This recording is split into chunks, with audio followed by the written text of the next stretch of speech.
پہلی بات تو یہ جان لیجئے کہ مہدی دو ہیں، ایک شیعوں کے مہدی، ایک سنیوں کے مہدی، ان میں بڑا فرق ہے۔ شیعہ حضرات مہدی کو مانتے ہیں، وہ ان کے 12ویں امام ہیں، ان کے عقیدے کے مطابق انہیں پیدا ہونے کے فوراً بعد اس اندیشے سے کہ انہیں قتل کر دیا جائے گا ایک غار میں چھپا دیا گیا تھا۔ تقریباً 1200 برس سے وہ اس غار کے اندر ہیں، وہ روپوش ہیں، چھپے ہوئے ہیں، اسی لیے انہیں امام غائب کہا جاتا ہے، اور اب ان کا انتظار ہو رہا ہے، اس لیے انہیں امام منتظر بھی کہا جاتا ہے۔ اس لیے شیعوں کے دارالعلوم جو ہوتے ہیں دارالعلوم المنتظر، وہ اس لیے کہ ان کا انتظار کیا جا رہا ہے۔ تو یہ ہے، اب وہ ان کا خیال ہے کہ آخری دور میں، آخری زمانے میں وہ ظاہر ہو جائیں گے، غار سے نکل آئیں گے۔ دیکھیے، میں اس عقیدے کو اس بنا پر رد نہیں کرتا کہ یہ ناممکن ہے کہ کیسے کوئی شخص جو ہے 1200 برس تک کسی غار کے اندر زندہ رہ سکتا ہے، نہیں، میں سمجھتا ہوں ممکن ہے۔ 300 برس تک اصحاب کہف رہے کہ نہیں رہے؟ سوئے رہے۔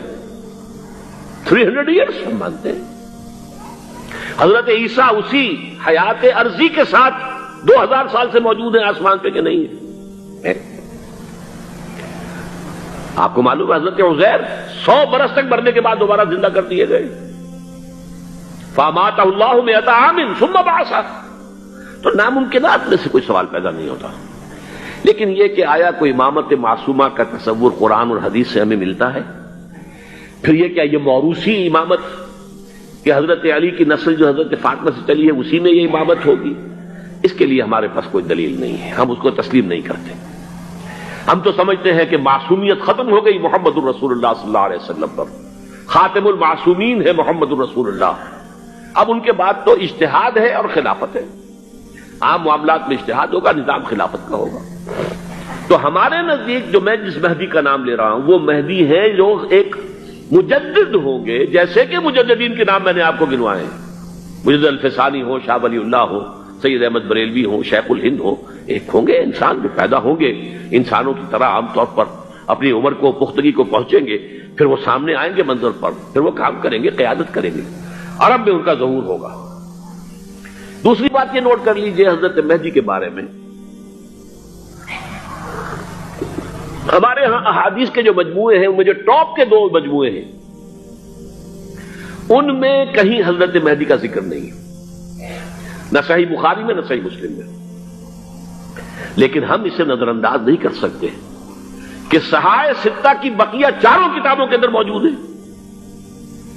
لہذا نظر انداز نہیں کر سکتے، اگنور کرنا ممکن نہیں ہے۔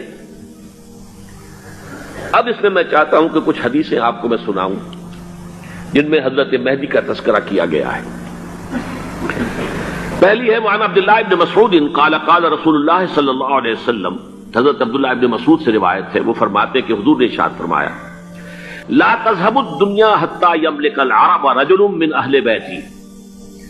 یہ دنیا ختم نہیں ہوگی جب تک کہ عرب پر میرے اہل بیت میں سے ایک شخص کی حکومت قائم نہ ہو۔ اور آپ کو معلوم ہے کہ آج تک عرب پر حضور کے اہل بیت کی کوئی حکومت قائم نہیں ہوئی،